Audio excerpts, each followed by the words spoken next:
Today on People Now, rapper Cardi B speaks out after members of her entourage allegedly attacked a fan after the Met Gala. Melissa McCarthy is in this week's People, why the comedic actress says she roots for her haters and how she dealt with backlash against that Ghostbusters remake. Taylor Swift kicks off her Reputation Stadium tour in Arizona. All kinds of goodies, including a cute little reference to her boyfriend, Joe Alwyn. All right, and Justin Bieber's warning for fans on social media. We'll tell you what the Biebs has to say. And Rob Lowe admits to one important thing that he does better when he is not with his wife. And the cast of All Night, Jen McAllister, Eva Gutowski, and Miles McKenna join us live with all the scoop on their new show. It is all today on People Now.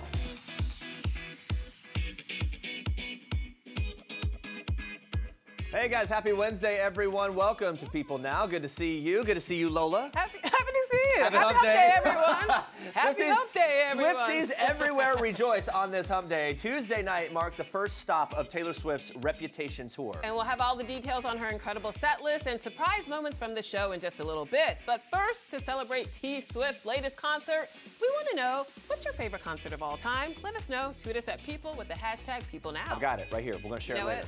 We'll check in with your answers a little later as well. But first, more Taylor. Watch this.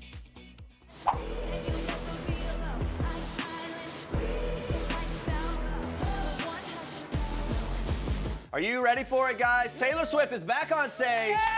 Yeah, that's right. The pop star kicking off her massive Reputation Stadium tour Tuesday night in Glendale, Arizona. And yes, her boyfriend Joe Alwyn was in the crowd cheering her on. Fans spotted the actor in the audience, and Swift, get this, reportedly pointed at him while singing her hit Gorgeous, which is said to be about him. Oh my gosh.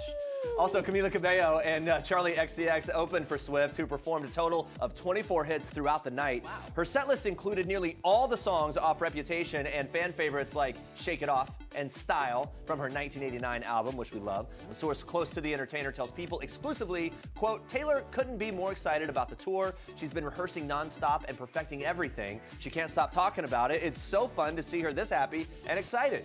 And something that I bet has the singer even more excited, a literal olive branch from Katy Perry. That's right, it seems as if the longtime Taylor-Katy feud has come to an end. Swift posted an Instagram story Tuesday showing a sweet note from Perry along with an actual olive branch. The note appears to read, hey old friend, I've been doing some thinking on past miscommunications and feelings between us and wanted to clear the air.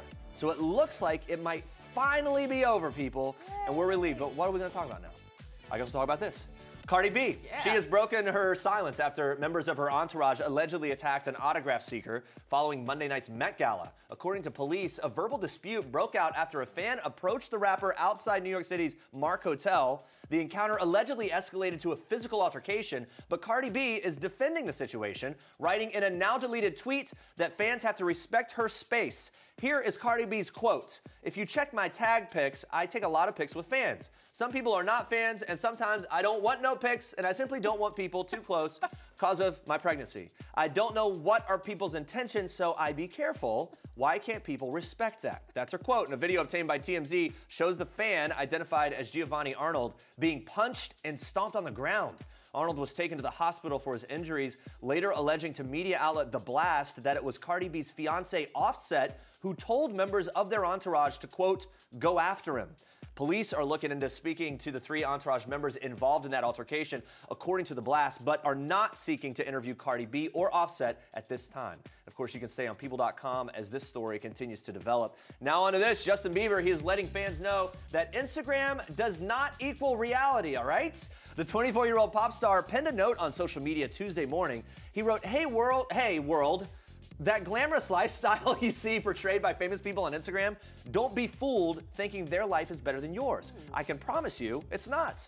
The post comes just one day after the 2018 Met Gala, where a slew of the singer's high-profile exes, from Selena Gomez to Hailey Baldwin, walked the carpet. Now, Bieber, who's been known for sharing his thoughts online, previously opened up about the true meaning of Easter and how grateful he is for God and his fans. I don't know, guys. It seems like Bieber just wants everyone to, wait for it, love yourself. Oh, yeah. You like that? Oh, yeah. Oh, that was good.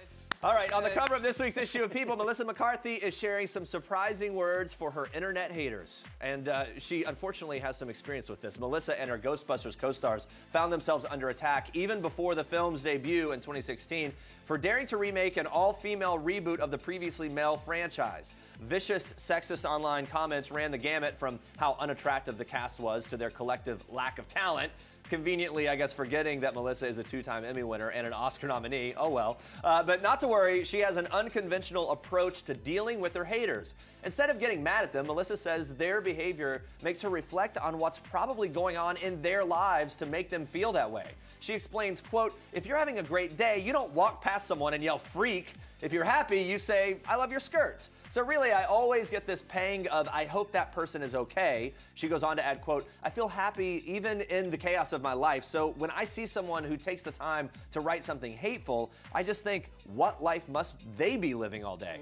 I just root for that person to find a little joy." Great attitude to have about the whole thing. And stick around a little later in the show. We're talking Melissa's new movie, Life of the Party, and the 3 words from her parents that she says changed her life. Pretty interesting stuff. And Lola, you have even more for us in Star Treks. That's right. We're kicking off Star Treks today with the ever-glamorous Jenner clan. While Kim Kardashian West may have had a big night on Monday at the Met Gala, she could not pass up the chance to attend another event with sisters Kendall and Kylie and mom Kris Jenner. The 4 attended the Business of Fashion dinner on Tuesday night at the Chinese Tuxedo in New York City, and they were dressed to impress. Kim dazzled the room in an eye-catching yellow vintage Versace corset dress with a thigh-high slit and straight black hair. And new mom Kylie wore a multi-patterned dress by Celine and shared several videos on her Instagram story showing off all angles of the dress, and let me say she is slaying this look. Woo! And not to be outdone, supermodel Kendall rocked a white dress suit with a plungy neckline and a bold lip.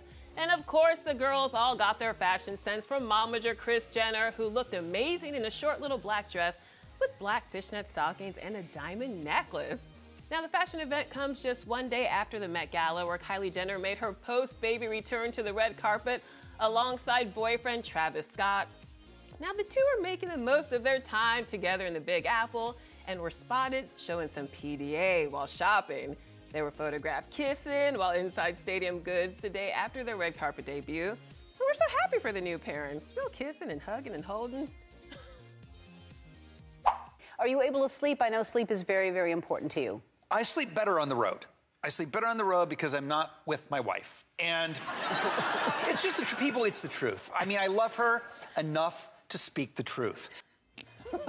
Ouch, that's harsh. Rob Lowe dropped a bombshell on Ellen that I have to admit many men probably think, but don't dare to say out loud. I mean, hello, happy wife, happy life. Anyway, he hit up the show Wednesday to dish about life on the road, performing his new one-man show, Stories I Only Tell My Friends Live. And the longtime actor is no stranger to the busy life, constantly traveling for work and promotions, and is very serious about his sleep, so he had to tell Ellen why nights are sweeter without his wife of 27 years, Cheryl. What it is she's obsessed with playing Family Feud till 5 and 6 in the morning on the iPad and wakes me up like, honey, quick, name 5 foods that are gross. I'm like, I just want to go to... So the answer is yes. My sleep on the road, mwah, love it. Love it. All right, Sierra's feeling fit, everybody. The mom of 2 talks all about her post-baby snapback in this week's issue of People. Now, 1 year after giving birth to her adorable daughter, Sienna, that she shares with pro football star Russell Wilson, the singer reveals she gained a total of 65 pounds during her pregnancy. But now she says she's approaching, quote, pre-baby weight territory after losing a total of 50 pounds. Oh, work it, girl. Sierra claims that breastfeeding and training 2 to 3 times a day helped whip her back into shape. The singer also got to running outdoors and on the treadmill. Sierra focused especially on building her core after being diagnosed with diastasis recti, which is a pregnancy-related condition that causes the large abdominal muscles to separate following her first pregnancy. And though Cece has said she has a few more pounds to lose, she's in no rush, especially since hubby Russell has been, quote, showing me love on my hips. He likes them. Keep it up, Sierra. And those are your Star Tracks for today. Glad to see she's doing well. And stay with us. Bravo host Andy Cohen is spilling the beans on which A-list celebs had a little too much fun at Monday night's Met Gala. Plus, 80-year-old actress Jane Fonda is opening up about filming love scenes now that she's a little older, and her answer might surprise you. Stick around. Let's check in on our question of the day. To celebrate Taylor Swift kicking off her Reputation tour, we want to know, what's your favorite concert of all time? All right, Sam says Radiohead at Liberty State Park overlooking New York City. That sounds amazing. That's great. And Christina, she writes, U2 at Soldier Field in Chicago. Best concert ever. What's yours? Maybe Beyonce at Coachella, watching it from my room. And Like 2 weeks ago?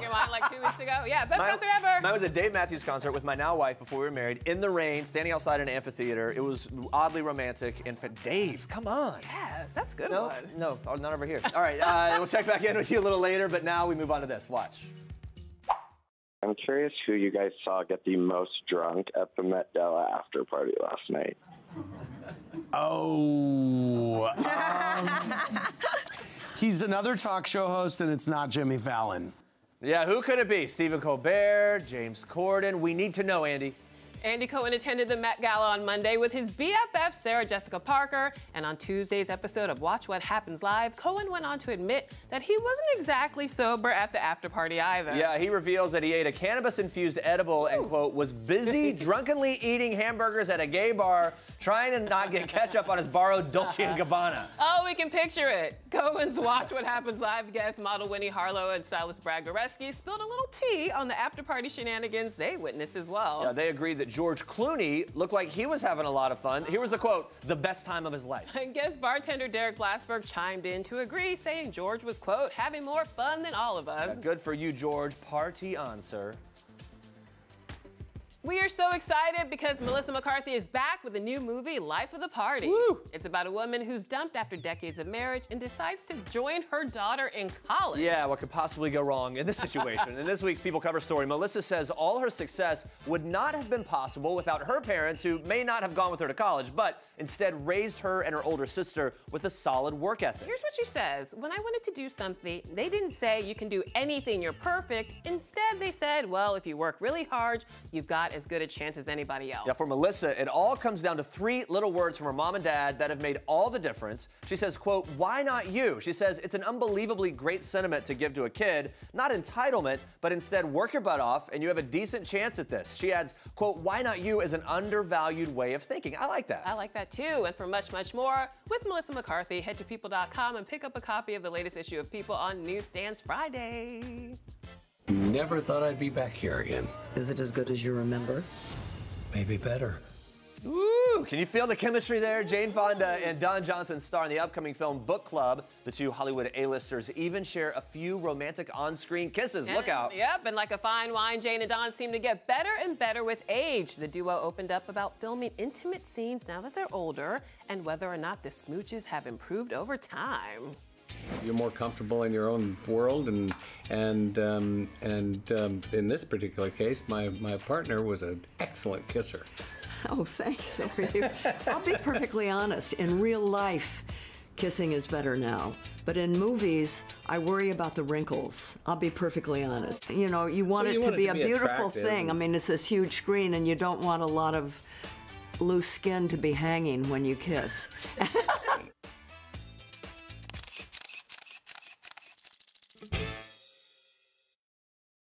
This grad party is going to be everything. For every person out there, tonight's their last chance to do something. Their last night to run this place, their last night to find love, their last night to get revenge, cement their friendships, to connect.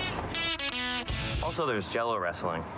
There you go, and joining us live from LA is the cast of Awesomeness TV's new show All Night. Jen McAllister, Eva Gutowski, and Miles McKenna. Thank you so much for joining us, for waking up early. Good to see you guys. How you feeling? Good, how are you? Good. Doing good. I had my coffee. Okay, good. Miles, can we just clear it up? The hair's supposed to be blue, but it's purple. We talked about this a little before. You know what? Don't come for me. Okay, I tried my best. I think it looks fantastic, but ladies, it's purple, right? Or are my eyes deceiving me? There's kind of both. Okay, all right. I see the purple on there. Okay. It's a little bit. I think it looks great. Don't attack me. I love it. I love it. He didn't send for you, so don't come for him. Okay, That's right. All right, listen, I want to start with this. Between the three of you, you guys have over 12 million YouTube followers. No big deal. You're all under 25. Wow. You're so young and in the game. Eva, for any hopeful YouTube star watching, what do you think makes a successful YouTuber? Let's get into the real stuff. Ooh. I think it just comes down to being authentic no matter what. Like, I've been on YouTube for at least 6 years now, and just you always have to remain authentic for people to really love you and get your personality for years. You know, YouTube lasts longer than 1 year. You have to show yourself and all the layers of yourself like an onion. I like that. Like an onion. I like that.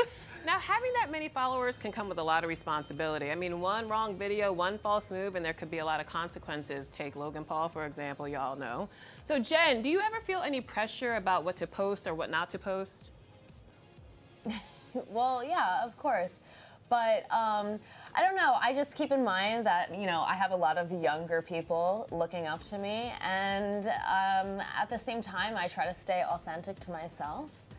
And yeah, I don't know. I feel like at this point, I've been doing it for so long. Like, I've been doing this since I was 12 that it feels so, like, natural almost. And it feels like everyone that I'm interacting with is just like a big group of friends to me. Yeah, the authenticity of it, obviously part of the success there. Miles, over the years, you've been very open about your journey as a transgender male and being an advocate for the LGBTQ community. How do you navigate what to post, what to say, and how to sort of be honest about those things and speak to that community?